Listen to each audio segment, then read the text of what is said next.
নির্বাচনী আচরণবিধি লঙ্ঘন করায় আইনি ঝামেলায় পড়লেন দক্ষিণী সুপারস্টার আল্লু অর্জুন। শনিবার অভিনেতার বিরুদ্ধে মামলা দায়ের করেছে পুলিশ।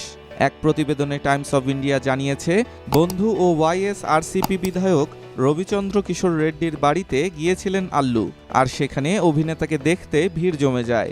অভিনেতা এবং বিধায়কের বিরুদ্ধে অভিযোগ, তারা বাসভবনে ভিড়ের অনুমতি দিয়েছিলেন, যা নির্বাচনী আচরণবিধি লঙ্ঘনের মধ্যে পড়ে।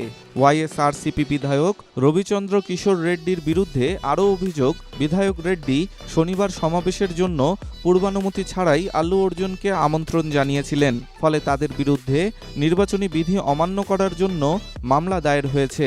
মামলাটি ডেপুটি তহসিলদার পি রামচন্দ্র রাও নথিভুক্ত করেছেন।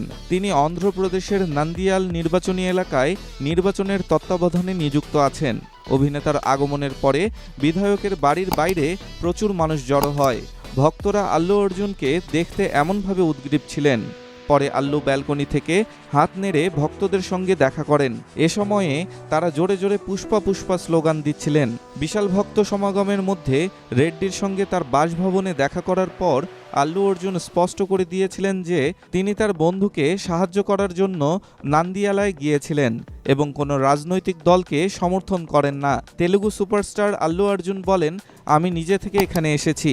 আমার বন্ধুদের মধ্যে তারা যে ক্ষেত্রেই হোক না কেন, আমার সাহায্যের প্রয়োজন হলে আমি এগিয়ে যাব এবং তাদের সাহায্য করব। এর মানে এই নয় যে আমি কোনো রাজনৈতিক দলকে সমর্থন করছি। ডেস্ক রিপোর্ট, স্টার সংবাদ।